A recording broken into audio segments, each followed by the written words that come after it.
welcome to the programme. I'm Katie Watson, and this week we're in Erbil, the capital of Iraqi Kurdistan. It's been 10 years since the US-led invasion of Iraq that overthrew Saddam Hussein, and the past decade for this country has been about rebuilding, but it's also been defined by sectarian tensions and setbacks. So today we'll be asking how the Iraqi economy is faring and what the next 10 years will hold. Here's what's coming up in the programme this week. The battle for backing has foreign investment in Kurdistan left the rest of Iraq behind. States of play. Can the US economy benefit from Middle East unrest? I think that as governments throughout the region looking to improve the lives of their citizens, exports and the US government and US exporters play a key role in that. Buyout blues. We ask whether private equity has a future in the Middle East. Now, buyers and sellers are within spitting distance and we're able to transact and close many more deals in 2013 than 2011-12. And leasing a lifestyle. We meet the businesses letting people play at being multi-millionaires for the day. The past decade has seen some dramatic development here in Erbil, the capital of Iraqi Kurdistan. Foreign investment has flooded in and new malls, offices and apartment blocks are springing up all the time. So has it left the rest of Iraq behind? Well, I've been finding out in the first in our series of pieces looking at Iraq 10 years on from the US-led invasion. This is a scene that many of us take for granted, but for the people here in Erbil, this shopping mall is something they're very proud of. Just over 300 kilometres away from Iraq's capital, but a world away when it comes to people's lives. Until 6 or 7 years ago, there was no mall to go to here. Now these people are walking around Iraq's biggest shopping centre, with yet more being built. Erbil is going through a construction boom.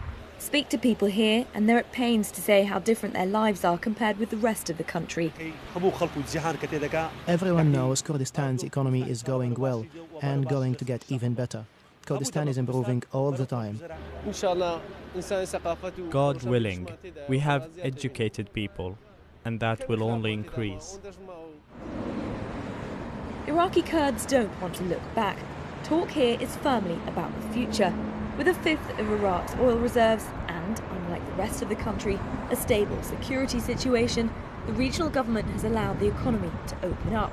And according to experts, the watershed moment for business here was the 2006 investment law. It gives a lot of incentives to foreign investors coming, even local investors, in terms of a tax-free period of 5 to 10 years. Repatriation of the profit, being able to hire foreign workers, and so many other factors. Even for the strategic projects, they give a piece of lands for free, which I haven't heard that to happen anywhere in the world. These incentives have helped to reconstruct after war. In a country where oil exports account for 90% of government revenue, other industries are needed, not just to provide jobs, but to make the raw materials for rebuilding damaged infrastructure and roads. Steel is a good example of how Kurdistan's investment laws are encouraging the move away from oil. It's also a very good example of how successful the city of Erbil is. 50% of the steel made at this factory is destined to the city of Erbil, with 50% going across the rest of Iraq. Turkey is one of the biggest investors in Iraqi Kurdistan. They were among the first to enter, and they've been the ones who've seen the paybacks too. For this steel company, the foreign know-how is crucial. 35 years ago, there was only one company in Basra and in Kurdistan. There were no companies or universities specializing in this type of engineering. There is only one reason why we brought over a foreign company to work with us. That's because we benefit from their technology. The company has all the technology and background in this area. Without that, we couldn't be successful. With more ambitious infrastructure projects coming up, local investors here want to move away from their strongest ties with Turkey and instead convince European businesses to come to Kurdistan. Over the next 8 years, investment in Kurdistan will rise from $30 million to $150 million. Can Turkey do this? Can Iran do this? We have projects like the train, the metro. Those cannot be done by Turkey. They are already bringing foreign companies to their own country to build projects for themselves. And we think our mega projects cannot be done by Turkish companies. So we are going to Europe, Germany and Holland, for example, countries that are well known for infrastructure projects. Erbil and the surrounding region's success isn't without its stumbling blocks. There's a growing divide between Baghdad in the south and Iraqi Kurdistan in the north. The country's budget was delayed because of arguments over oil rights, and there's a sense here of being held back by the rest of Iraq. Federal government is not happy with the level of the constitutional rights that the KRG had. So they're doing everything in power to how to curb that level of freedom and ability in all areas, by the way. It's politics, economics, business, and area. And what the KRG does is actually keeping those rights and building on that. So this, which I don't know why, there is not, because I don't think, I strongly believe a strong KRG means a strong Iraq. A more prosperous KRG means a more prosperous Iraq, if you look at it this way. But you need to break with the history of Iraq, which has focused for so long on the centralism, one person, one government, one institution, controlling everything across Iraq, which is, by the way, out of date now.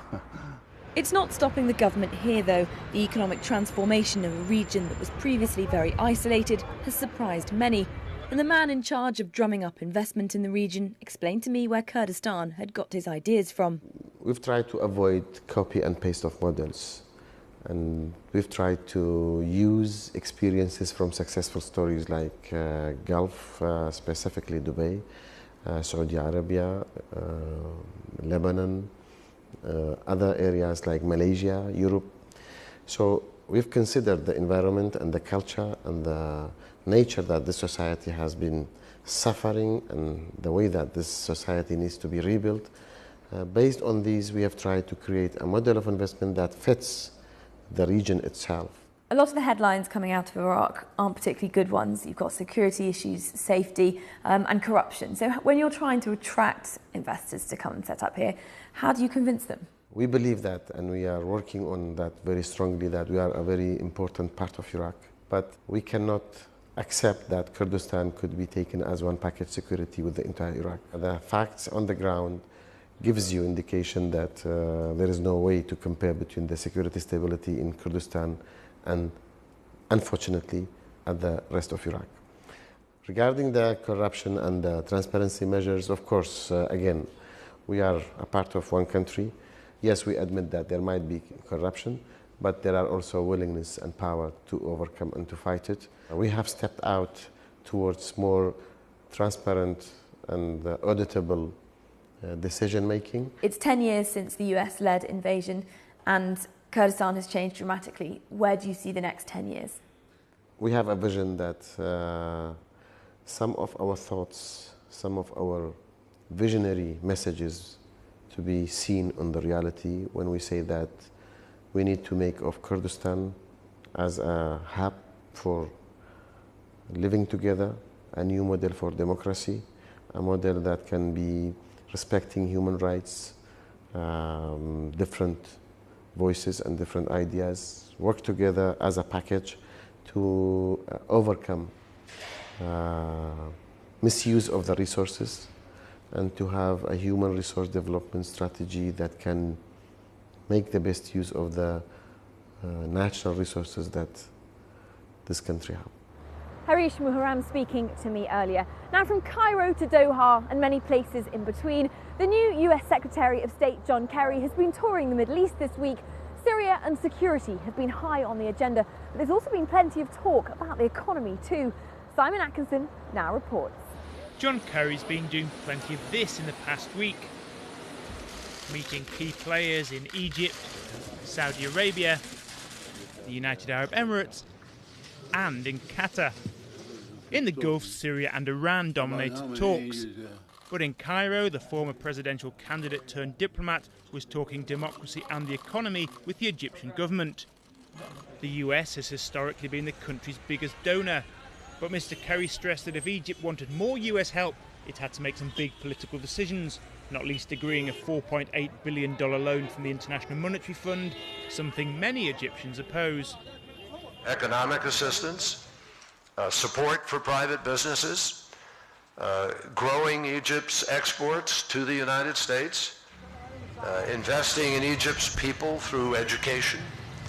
There are some very specific things that we need to do, but they are only things that we can do with the same confidence that you make your choices, knowing that Egypt is going to make the right fundamental economic decisions with respect to the IMF, and that it stands ready to provide the foundation for sustainable and inclusive growth. Shukran. Thank you. Donations and loans from Qatar and Saudi may mean the US has less financial clout with Egypt than a couple of years ago. But might Washington need this region more than ever to help its own finances? Last week, President Obama signed off the country's so-called sequestration, $85 billion a year of cuts. And with defence likely to be hardest hit, the Middle East could be that sector's economic saviour, even if some might have qualms. What you're seeing now is that many of the arms manufacturers from the United States wanting to do business on the Arabian Peninsula because it's really the only open market for them. You will have particular parties who will be against those sales because of the human factor. Will these weapons actually be used against those who are trying to support change or not? The expansion of airlines like Emirates, Qatar Airways and Etihad also makes the Middle East the biggest growth market for US plane maker Boeing. And the government's Export Credit Agency, which finances deals overseas that buy up US goods and services, say Saudi Arabia and the UAE, are two of its top 5 customers. This is a very important part of the world strategically, but it's an important part of the world economically and commercially. And as this economy in the region diversifies from being just an economy dominated by fossil fuels, we want to be a part of it. And American companies, American exports, services, engineering, infrastructure can all be a part of that. One of the upshots of what's happened in this part of the world, the protests and the revolutions, has been that governments have come under pressure to improve things for their people. Are you benefiting from that as a country? I think governments here are looking at projects that improve the lives of their people, improve the lives of citizens. What does that mean? It means better health care. It means more power, safer food supply. Those are things that we can export to this region. If Mr. Curry's itinerary is anything to go by, the Middle East and North Africa are right at the top of his agenda. And as he says farewell for now, these are issues and a region to which he'll keep returning. Simon Atkinson reporting there. Right, it's time for us to take a short break, but when we come back, we'll deal why luxury lifestyles don't have to be long term.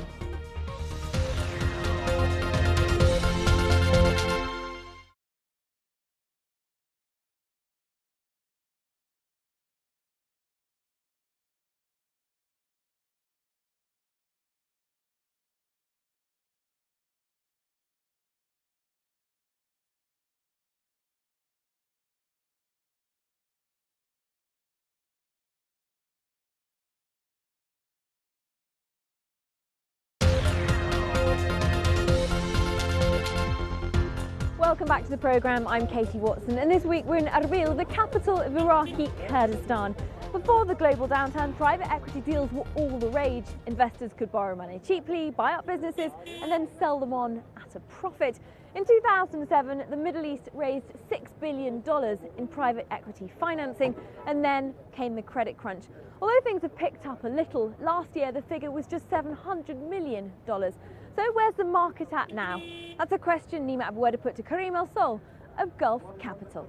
I think 2013 is going to be a much more active year for private equity in the Middle East. I think 2010, 2011, 2012 were very slow years. There wasn't a lot of action or investments. And I think part of the reason is a lot of the investors were sitting on the sideline, but also a lot of the sellers had very high and unrealistic price expectations. And it took 2 to 3 years for them to come back down to earth. And now buyers and sellers are within spitting distance, and we're able to transact and close many more deals in 2013 than 2011-12. But isn't it the case that there are very few IPOs of note in this region? The local markets are very small. Banks do not lend money to small and medium-sized enterprises. So really, you are the only option. It's very true. In 2007, 2007, 2008, our biggest competitors weren't other private equity firms. It was banks who were lending very freely, name lending and opening the taps. And the other competitor was the IPO market. Entrepreneurs would bypass private equity firms and go public directly. So it was hard to convince them to sell. Today, both bank lending and the IPO market have slowed down dramatically, and business owners are forced to talk to us and much more willing to transact and sell to private equity firms. So what's interesting to your sector these days? We're big investors in oil and gas, keeps on growing, and then anything linked to social infrastructure like healthcare, education, food, or hard infrastructure like power and water, where we're very active. The prognosis for the next 5-10 years for these sectors is fantastic. We have one of the youngest populations, very nice growth rates, and governments spending and supporting population by investing in infrastructure. So our portfolio companies are all beneficiaries of these trends.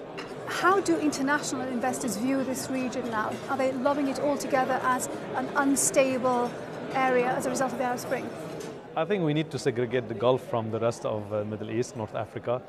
The Gulf region is growing very nicely. I mean, the projected GDP growth rate over the next 5 years are 4.5–5%. I mean, after China and India, it's one of the fastest growing regions in the world. The growth here is remarkable, but the valuations you can invest in are even more appealing. So on a risk-return perspective, it's very appealing for international investors. North Africa is a different story. We're still going through a lot of volatility, but sooner or later it will stabilize.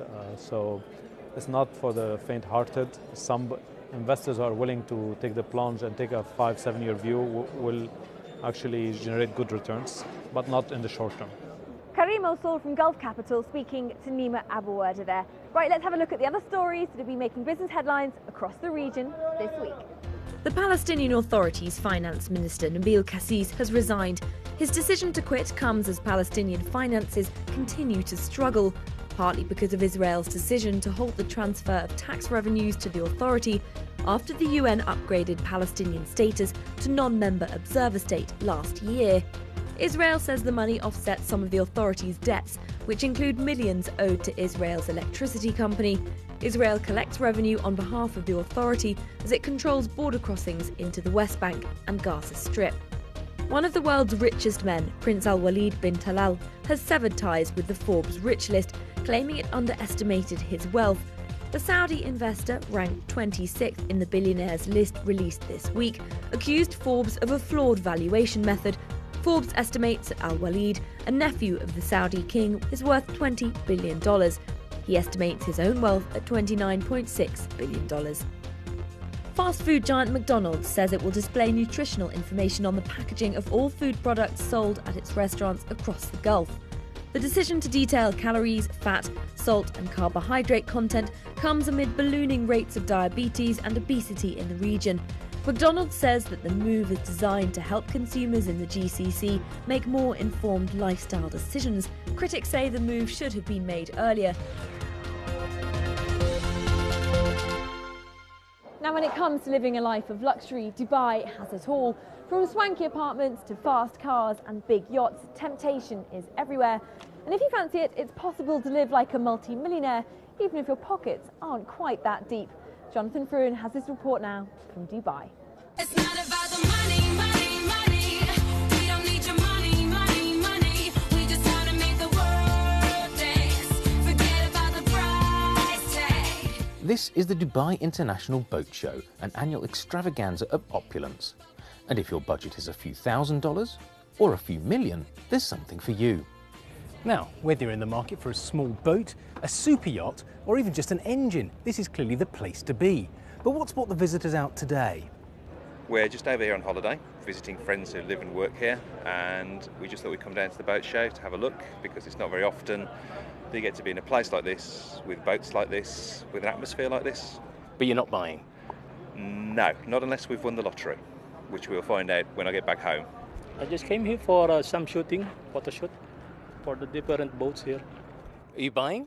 No, just looking. We're currently doing a charter company out in Dubai, so we're looking at buying and investing in future vessels, anything new, anything inspirational, sort of that we can bring to the market that's different and sets ourselves apart from everybody else. So quite a few who are looking just to soak up the sights and perhaps dream a little. And those fantasies have spurned an industry which seems to be growing, targeting people who are not mega rich, but who still fancy the lifestyle. Welcome on board. Thank you very much. Okay, you're on board the Moon, 118-foot, offered for sale and charter. Okay, let's have a look. Absolutely. Tarek's company rents out the dozen or so boats it manages, and most are in use 3 or 4 times a week. This one would cost around $4 million to buy. To hire, it's around $10,000 a day. And while this chartering, as it's called, is popular with punters, Tarek says it makes good business sense for boat owners as well. The yacht charter business is booming at the moment. It's always better, because, owning a yacht comes with it a lot of responsibilities, a lot of expenses. You have to pay the mooring, you have to pay salaries, captains, maintenance, and so on. A lot of yacht owners, are looking into charter to cover expenses and, also to even make profit. But it's not just boats that are proving popular for rental. This Lamborghini would set you back a cool $500,000. The company that rents it out for $3,500 a day, though, says it grew 35% last year. So who's renting? The people, when they're coming to Dubai, they like to try some sports car. Also, another kind of our client, it's the local clients. Some of the people, they don't have money to buy this luxury car because, it's expensive. Like, for example, I will tell you, in the birthday, you cannot give a gift, a luxury car for your, if you are a couple, for your wife or for your husband.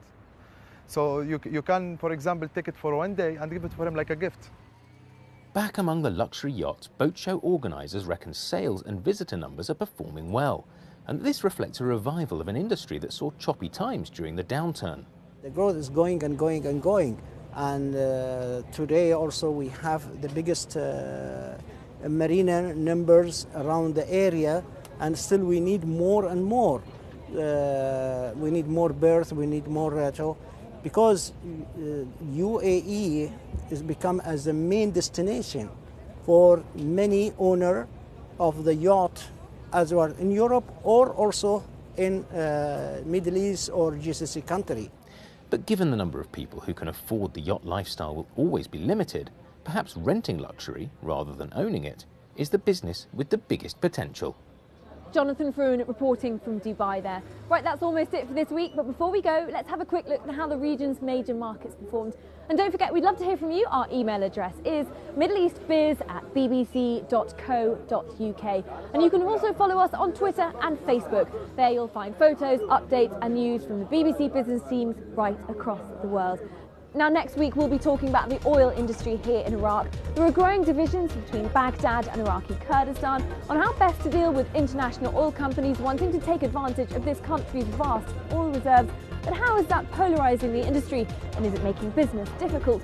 Well, until then, from me, Katie Watson here in Erbil and the rest of the team, thank you for watching, and we'll see you next week.